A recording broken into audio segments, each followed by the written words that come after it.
It's an exciting Tuesday afternoon. We are here once again to take a look at issues as they emanate from the global scene, the program International Forum. Since our apologies for coming slightly behind schedule, we have to put two and two together to give you a nice show. I am Wilson Marshall. Today is all about democratic debates. Yes, the primaries almost at hand, and they are coming together to tell Americans, or let's say the party right now, why they are the best candidates, for that position. Now they're all aspiring to be, you call them aspirants at this level. Then when the party now picks on one person, that person becomes a candidate of that party. But in America, before they do that, they need to hear from all aspirants. Yes, they give a kind of a notice to all of them. Many of them do honor, why some can choose to back down. But once you back down, somewhere along the line tend to affect your popularity with the people. Anyway, my analyst will be the one to throw more light on this. Before that, let's go around the world bringing you news. Let's get straight down to Australia. What is really happening right now in Australia? You might have heard about the fire in Australia.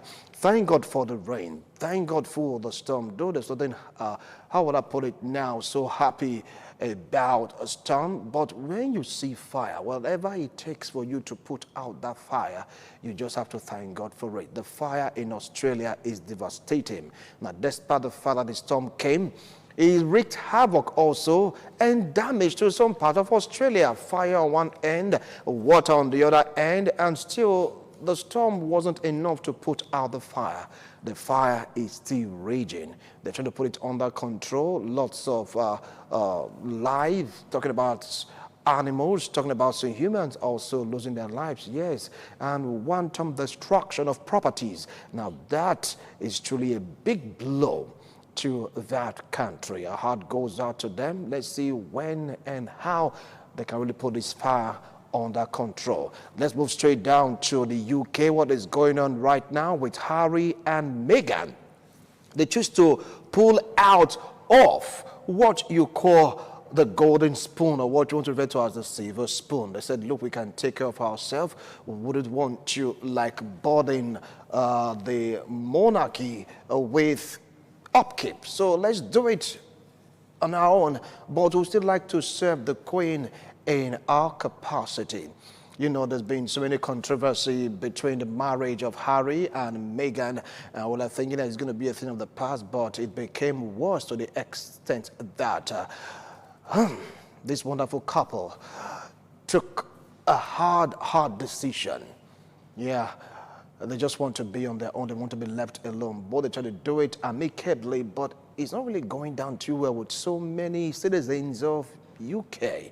Yeah, though they were like, good with messages. The Queen saying, well, I wish you well. I wish you good luck. You choose to drop everything pertaining to royalty. If you want to pay back 2.3 or 4 million naira pounds of building, I don't know if Harry is making the right decision, but to him, being the Duke of Sussex, he said that is the right decision, and they are going to be just fine. Let's see how they can really cope. Well, it's a lesson to various royals that you can choose to carve out a niche for yourself. You can choose to make out a path for yourself. But come to Nigeria, ask them this question.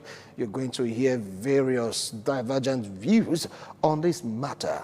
I wouldn't want to go into some reaction. They'll be like, what? You mean free food, free this, free that? You said, no, kiddo, come on, what's up? Are you okay? Yeah, you say, yes, I'm okay. This is what I want to do.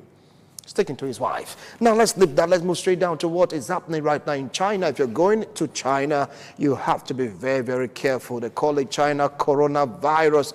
And right now, 4 persons have been killed by the virus. Hundreds have been affected, or let's say infected by the virus. Source is not yet known. But medical practitioners are of the opinion that they've been able to quarantine close to 200 persons. And they're trying to know the source, they're trying to know how to really solve this. Mind you, China is densely populated and it's moving from one city to the other. Can the health ministry of health really curb this? What is the source? Where is it emanating from? Is it a kind of a biological weapon. They're not talking about that yet, but right now, at least 200 persons still been admitted and 4 dead. Is it something for us to start panicking about? The government of China didn't talk about panic yet. They have not pressed the panic button. They are talking about containing this ailment, this disease. We'll keep you posted to know how the Chinese authority, they've been able to handle this health situation. Anyway, now back to the guests in the studio. With me here, I have 2 veterans when you talk about political analysis on international happenings. Join me to welcome Honorable Desmond Ubo, one-time vice chairman of a local government, and of course an acting chairman. He's a legal practitioner. I wonder why he's not practicing. Anyway, he's an agriculturist, also a politician. Welcome, Honorable. I appreciate your coming. All right. So very close to him is a lecturer from Uniben. When you talk about international and local politics, he's well grounded. He's also a clergyman. He's going to add some clergy talking to this whenever I can tell. Do you want to welcome, Frank Amigo. Let me call him Comrade Frank Amigo. Welcome to the show. I appreciate your coming. Yeah, thanks. All right. Thank you. God bless you. So here we are. The race for the Oval Office is on. And of course, Donald Trump has his own fair share of trouble. Of course. But the Democrats, they don't want to use that as a yardstick for Senator Donald Trump is already out of the race. When you talk about the presidency, it's going to take place this year. And everyone is warming up. Hence, Democrats choose to bring out a formidable candidate. Before they do that, they need to hear from these candidates. What do you have to offer? One, to the party, and secondly, larger aspect to Americans. Now, the debate process, the selection process, I mean, what are your views on this? Let me start off from you, Honorable Desmond Ubo. What do you feel about this? Thank you very much. You see, that is the reason why in this climb we are clamoring for a system where political party will showcase the electability of their various aspirants before the party, before you talk about the re-election proper. In this United States of America, we've seen all along that what they do is that if there are a lot of people who are asking to represent the party, they subject them to a rigorous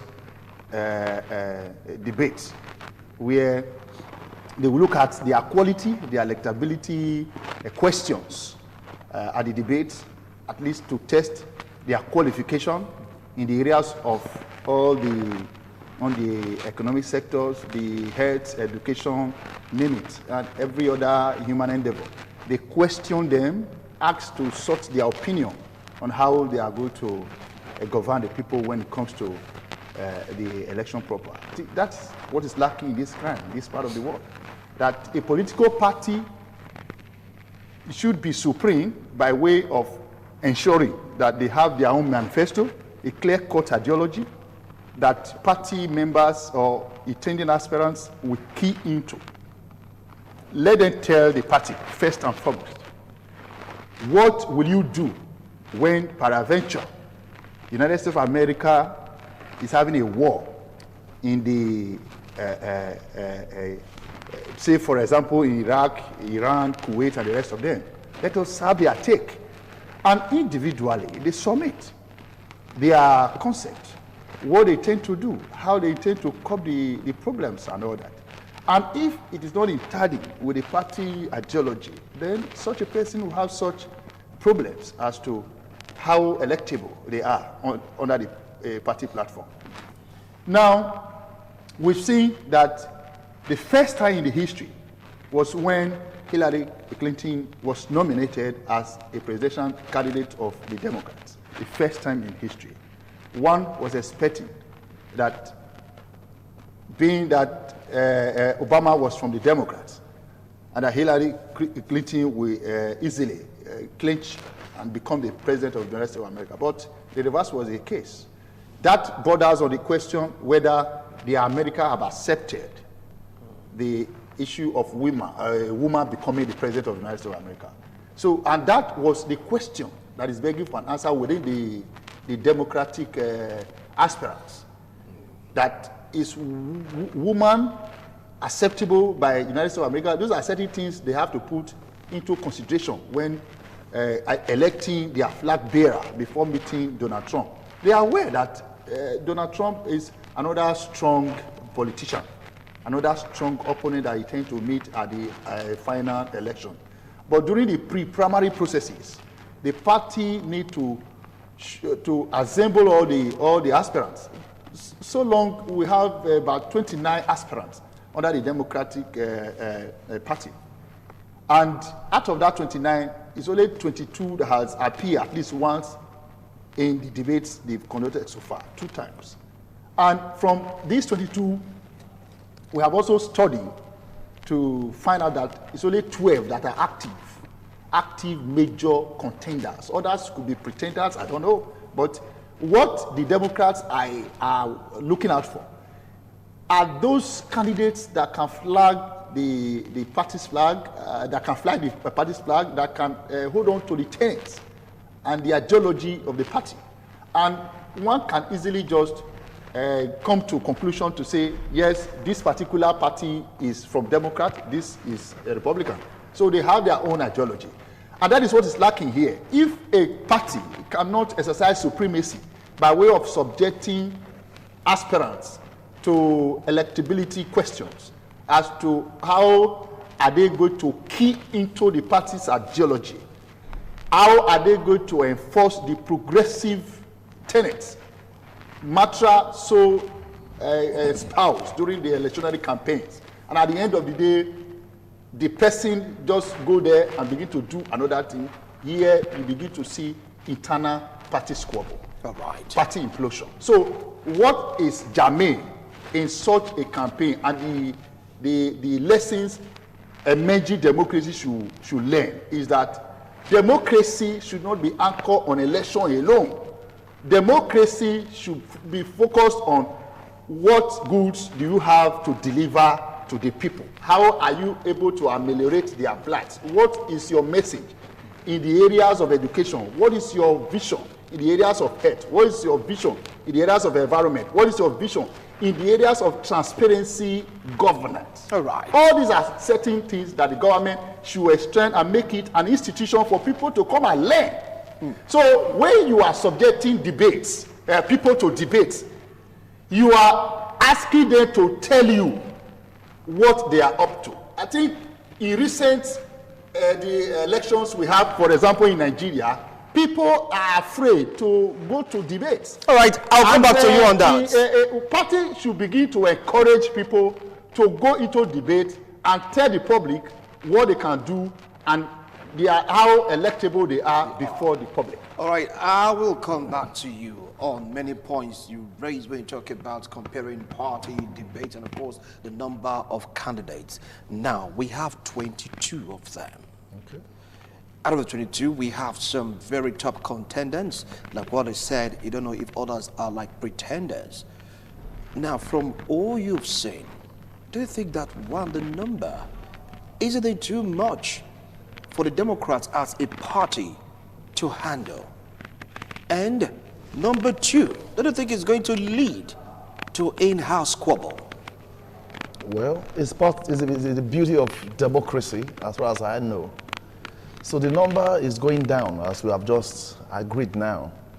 But from my assessment, I think about 10, maximum of 10 that are active in this debate. So let the debate continue. But what I'm not comfortable with is the officers they are parading in this party, the Democratic Party. What I see there is the issues they have brought before the American people, no more than 3. So let me not conclude yet that Trump will come back. Definitely will come back. First, they are arguing things on climate change. Number 2, on student loans. Number 3, I think they're talking about things that have to do with health care. To me, these are the issues you should be debating on. as far as America is concerned. And there was another issue, a fourth one they brought up. I wasn't so comfortable. Maybe they are thinking already that there's going to be a problem. They are asking for a redistricting. Like a district, you have to rearrange it. Because if you lose at some point and you win a few areas, you will be declared winner. That's Democratic Party saying they should be redistricting. But what I've seen in the candidature generally is that the only person I would have thought of that was to contend very closely with Donald Trump is Michael Bloomberg. He came in rather too late. Because a lot of things happen that if this man had come up much earlier, I would think maybe the Democratic Party would have been able to slug it out with the Republican. But so far, out of the 10 that are active, only 3 appear promising. A woman, as I mentioned, Elizabeth. Elizabeth Warren. In the history of American presidents and all that coming up, out of the 45, Trump is the 45th president. A woman has never been the president.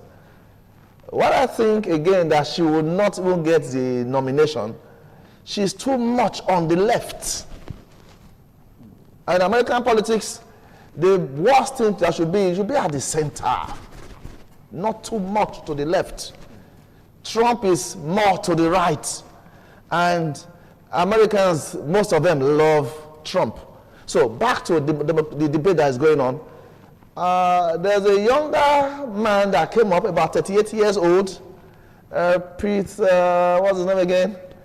Buttigieg, so they pronounce it. And he's the first person to declare that he's a gay. A lot of them have not owned up, but he opened up publicly that he's a gay.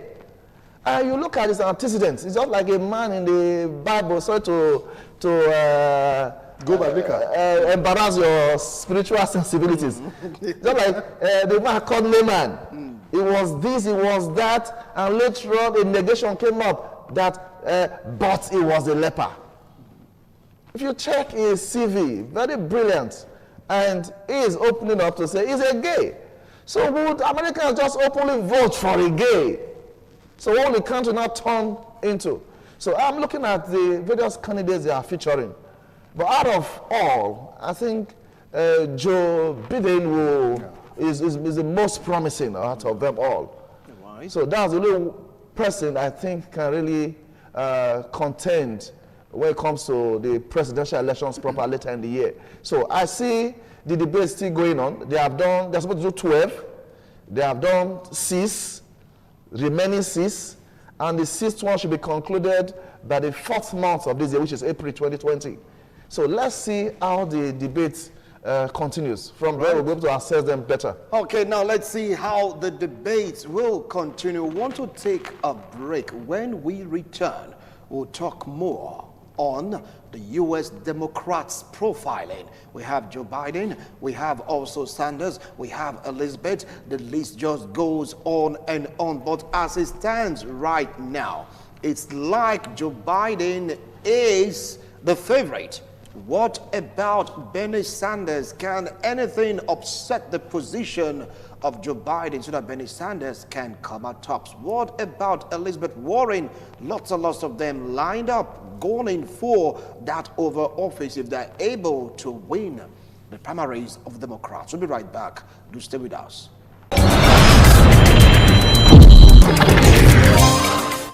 Thank you so much for staying tuned. If you just joined us, this is International Forum, and it's all about U.S. Democrats candidates profiling. We have 22, but we have some very active, why some choose to pull out, why many in that number, they are passive.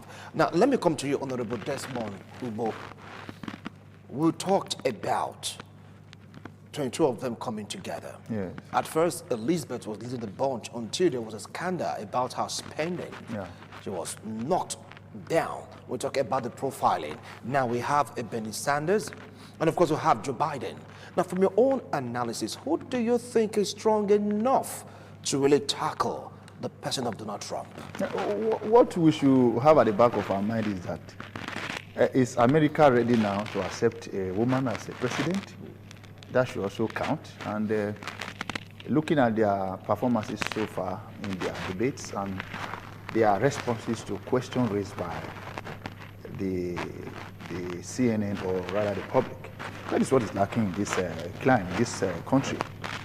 Journalists, we should form a group to design questionnaire for those who are asking to represent us at any level.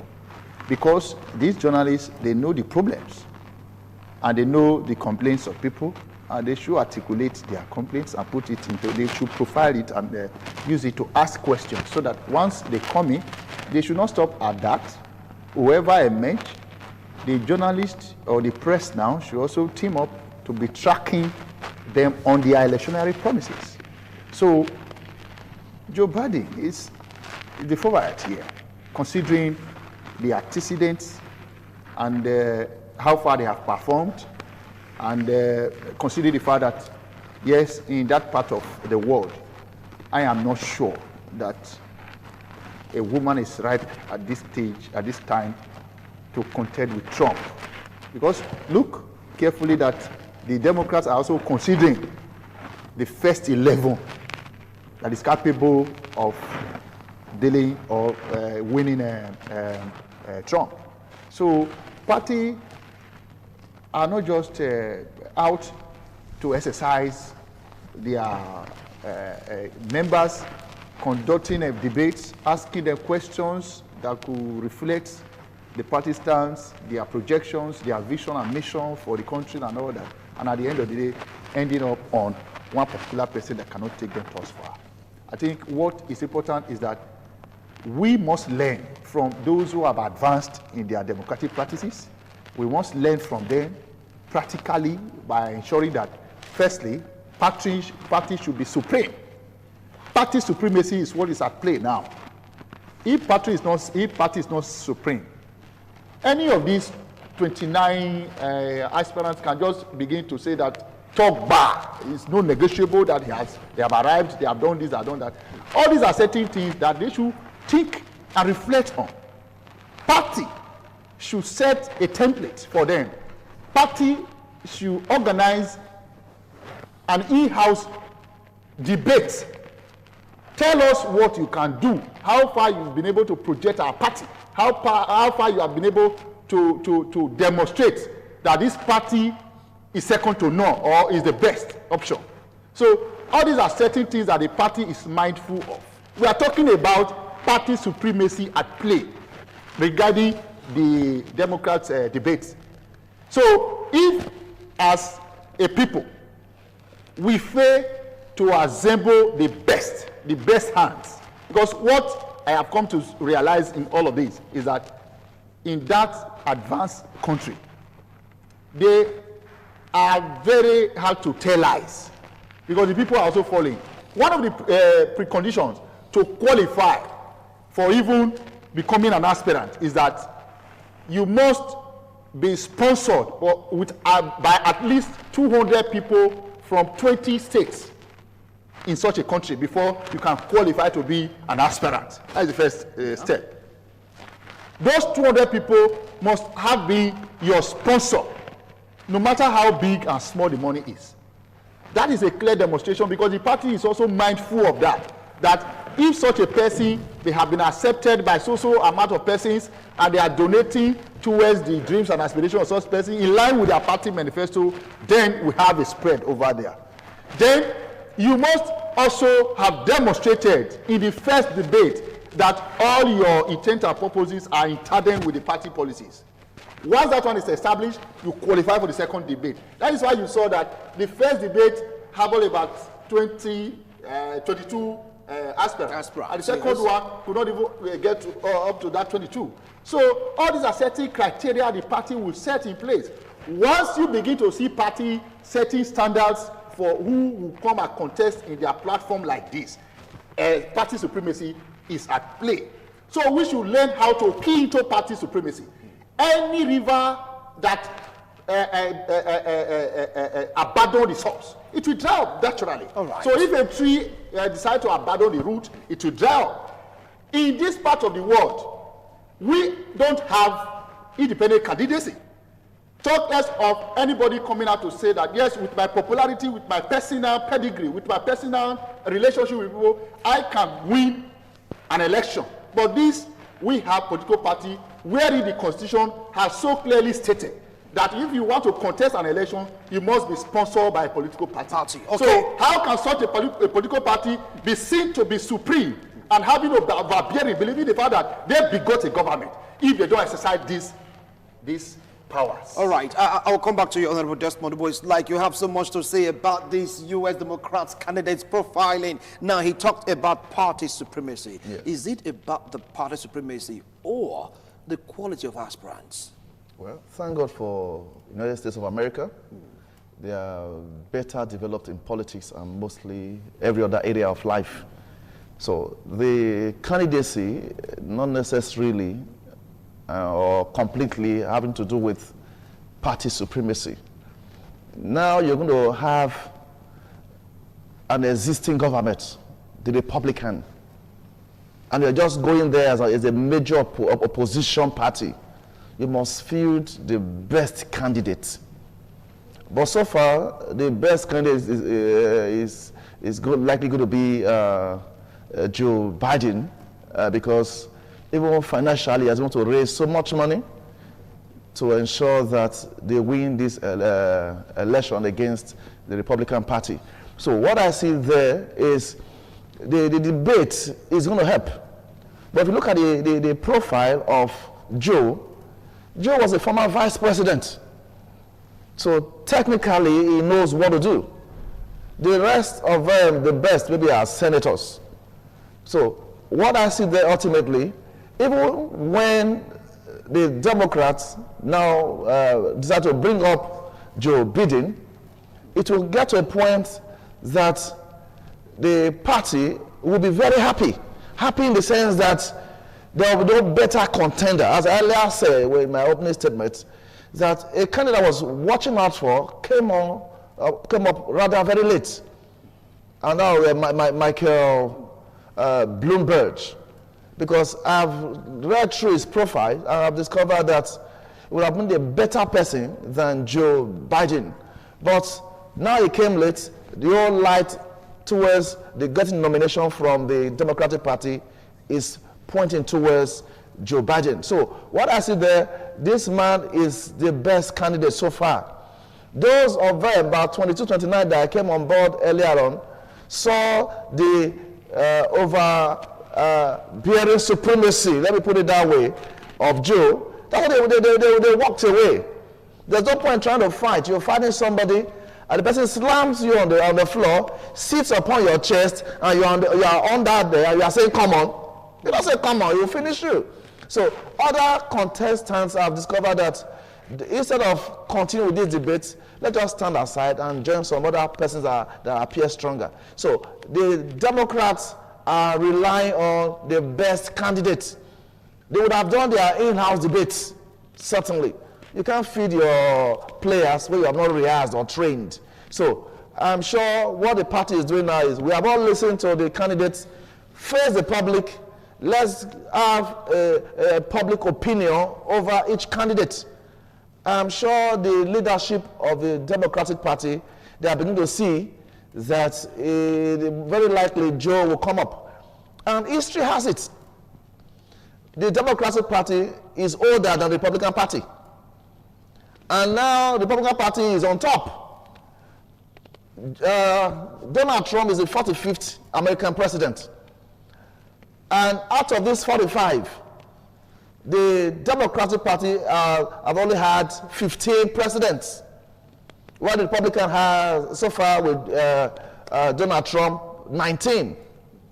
What accounts for the difference? There was a time, I think the whole thing started in 1789, that they should have a president. There was a time there was no zero-party election.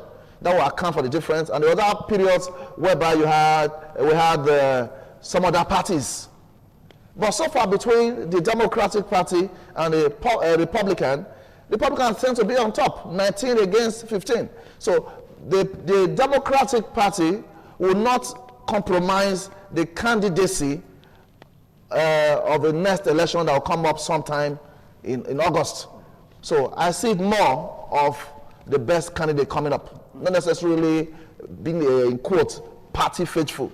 We're going to fight a champion, the man the Americans they rely so much on to take America and Americans to the promised land, if there's a place like that so far. So what I see there is Joe Biden will definitely emerge as the candidate for the party. No, it's like you have so much hope on this Joe Biden. Going by his profile. His profile? Yes. Okay, now still talking about profile. Is that the reason why Donald Trump talked about Ukrainians investigating, and of course even called on China also to investigate a particular candidate, or let's say aspirant, in the democratic setting? Honorable Desmond Dubo. No, thank you very much. You see, every party, they have a way of doing their things, and selecting a candidate is one of the toughest and the most important step in the process of feeding a candidate for the election. When I talked about party supremacy, I am referring to a set rules by a political party designed to screen party aspirants for a particular position. Party have that powers to conduct an in-house screening, like what the United States of America called debate, to ascertain the electability of those that were flagging their flag or contesting during the party primaries. Such a thing happened in a sane and developing community or society like ours. In Nigeria today, I am sure that the major political parties are also graduating to that time. Avoiding consensus, if at all there is going to be consensus among those who are aspiring, such a person will be subjected to a thorough debate to ascertain their vision and their mission for the people, which will be in tandem with the party politics, not the self-acclaimed political lifestyle or governance lifestyle. So what the United States is doing, and considering the fact that Joe Biden has been tipped as one of the favorites or the likely flag bearer of the Democrat, is because, yes, from all that we have seen and heard about them, apart from the fact that he was a former vice president, yes, he has tasted power, he has been in the White House, he has studied the terrain, and he has adequate answers to the issue at stake. When my colleague was talking about the issue of climate change, health, and the rest of them, those are the prevailing circumstances. Those are the prevailing economic problem or social problem in that particular country. In Nigeria, we are talking about a politician will go campaigning that I will provide water, I will provide good education, I will provide good roads and all that. Those are the prevailing problems.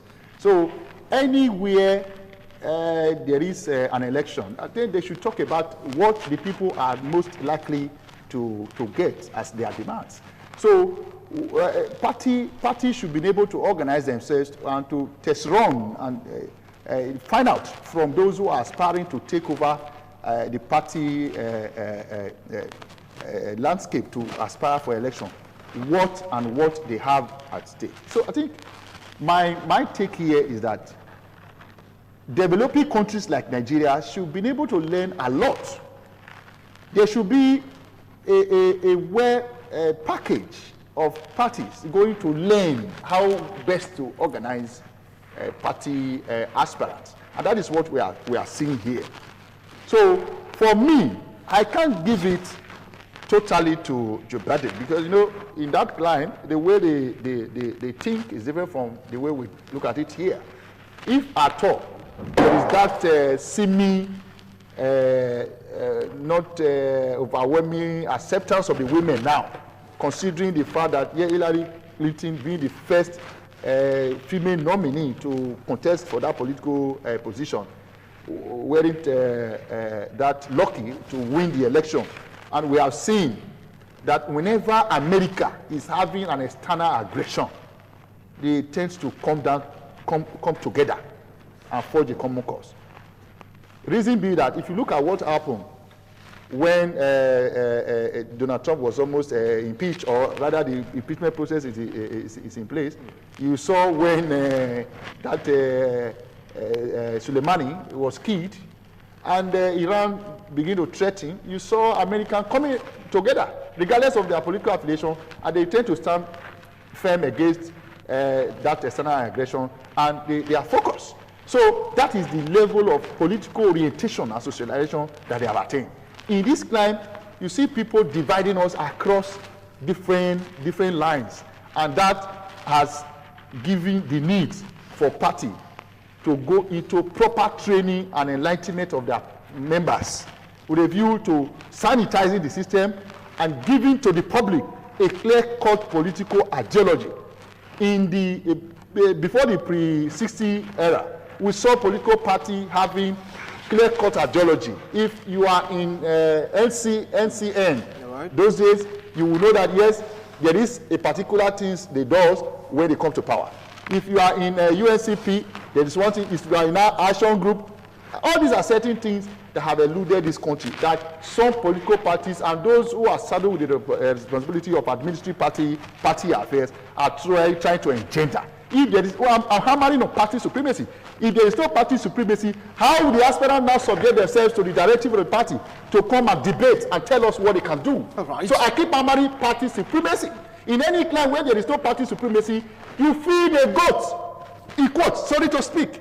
You feed goats who are not even having the requisite knowledge and orientation about the office that they are asked to vote in, right, to be voted in. So I think that is the reason why we will continue to deepen the democracy by way of strengthening the activities of party and giving the party a true meaning.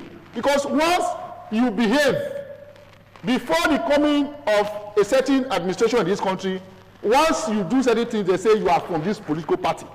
Because for the time they have been there, it appears that the way they do things is just defined in one particular direction.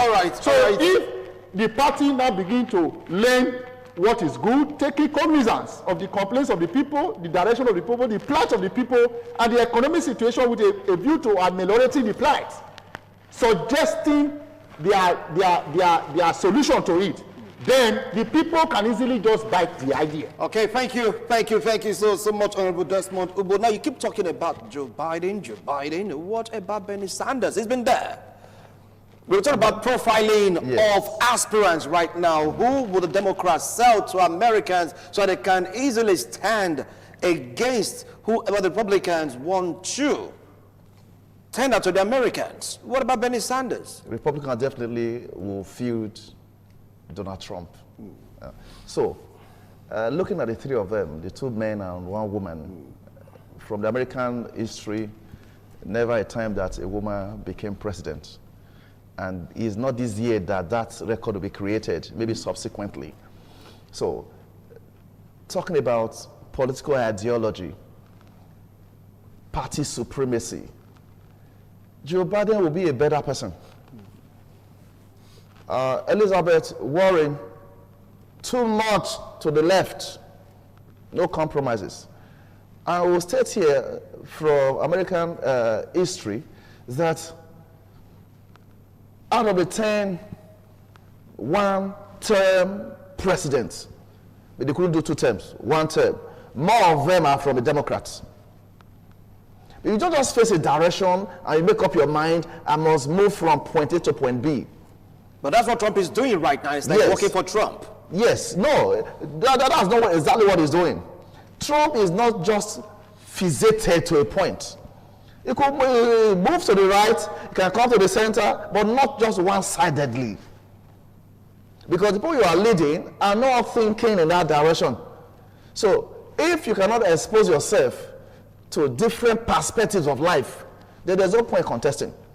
People you are leading are telling you that we are tired of driving to this side of the road. Let's try the other way. Say, no, no, no, that's the way, it must be the way. And that's one of the reasons why, if they are to ultimately bring up Joe, Americans will, a lot of them will vote for him instead of Elizabeth or Sanders. Sanders. Yeah, no, the Sanders is just out of it. But Bernie Sanders, he has such an antecedent that really wow any politician in America. You know, one thing about politics I've come to realize, judging from Nigerian politics, there are a lot of persons will be thinking, this person can do it, he can do it. He's just drumming with his mouth. He can't even handle the drumsticks. Or leave that, you're just watching a match, Man U versus Chelsea. No, that ball, Ronaldinho should have pushed it a little bit. So no, this guy must be a good player. Until he wears the boots, everything, and gets to the field of play and discover that he can't even do anything. So to talk off record is usually very better.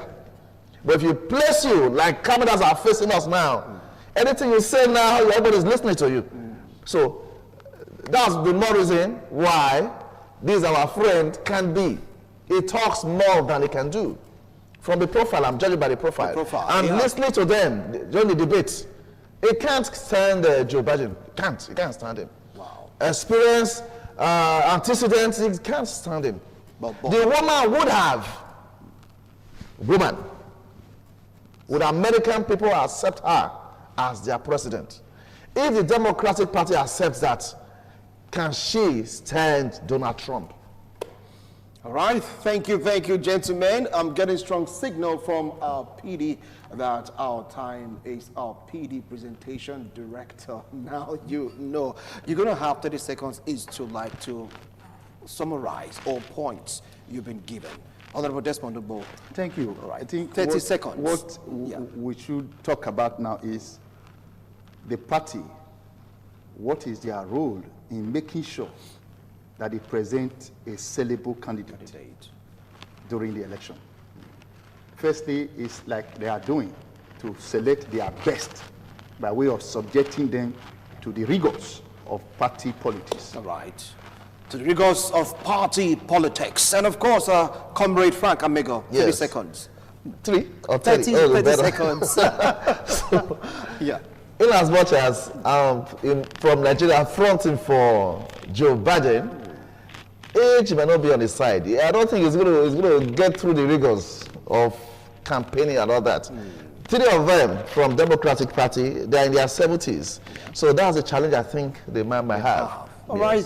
Thank you so much, gentlemen. I appreciate a wonderful analysis. One woman, Elizabeth Warren, she was soaring high until allegations were leveled against her. That seemed to put a kind of a stumbling block on her path to progress. Joe Biden has been there. He's watching. He has what it takes to be a president. What about Bernie Sanders? Very strong, astute Democrat. Antecedent is always on his side. But they talked about age and, of course, party supremacy. Let's see who the Democrats really bring out to say, yes, whoever comes after Republican, Donald Trump or whoever, they can stand their ground. We'll do it again next week Tuesday on International Forum. Bye for now.